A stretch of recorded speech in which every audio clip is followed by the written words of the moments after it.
Rodan, Ghidorah. Oh my. They're moving like a pack. They're hunting. They all respond directly to an alpha. We stop this Ghidorah, we stop them all. Well, folks, guess what was #1 at the box office this weekend? Godzilla King of the Monsters. Wow.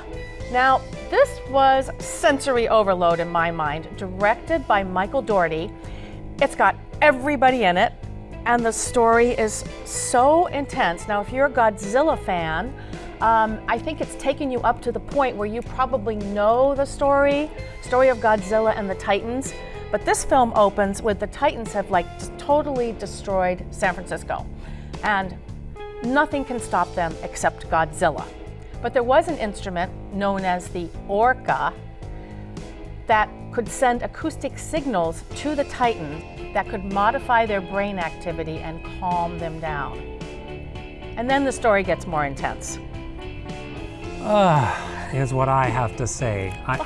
Please turn the Orca on. I need to relax because I did not like this film.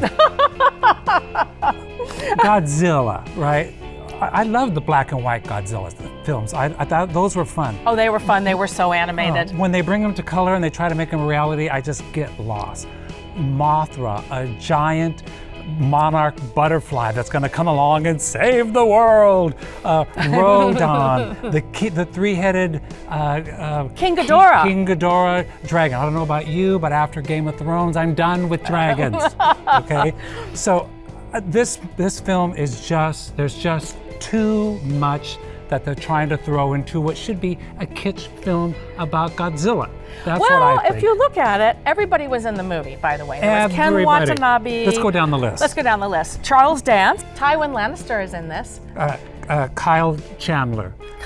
Bradley Whitford. Sally Hawkins. David. Everybody is in this. But I'll have to say, yes, my favorite character, Millie Bobby Brown.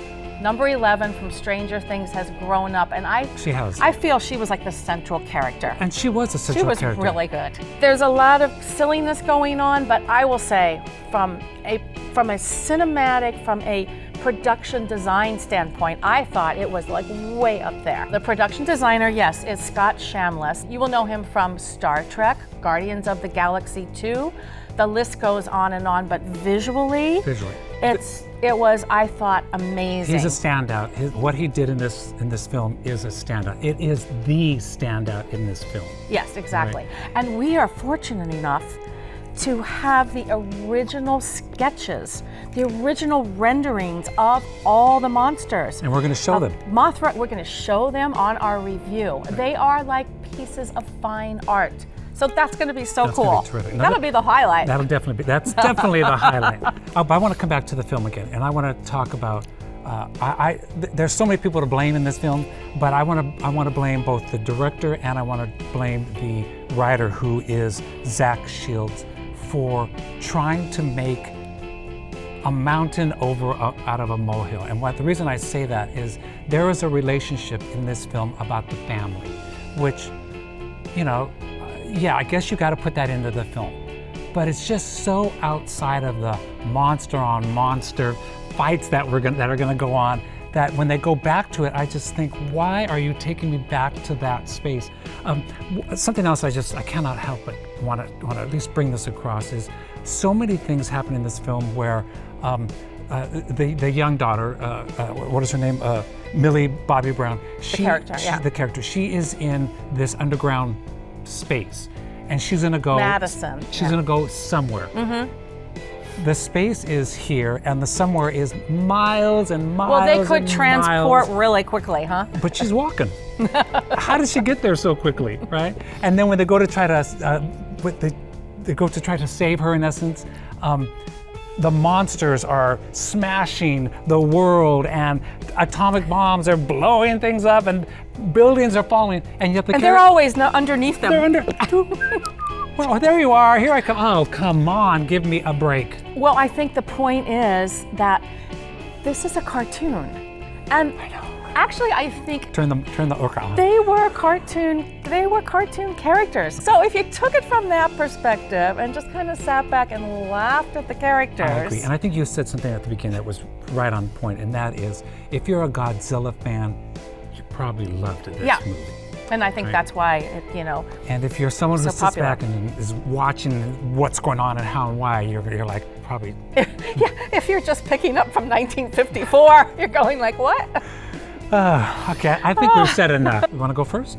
Oh, well, wow, how many glasses of wine? Let me see.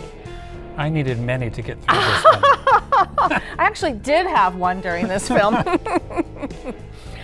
But I am going to, because of the production design and the visual spectacularness, if that's a word, Sure, let's go with of the film, Godzilla, King of the Monsters, it's upping my glasses of wine to 3.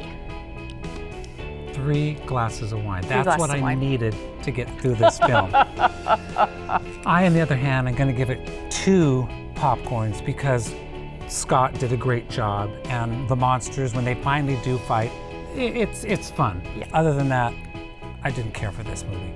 2 popcorns from me. 3 glasses of wine, 3. Ah! Summer fun!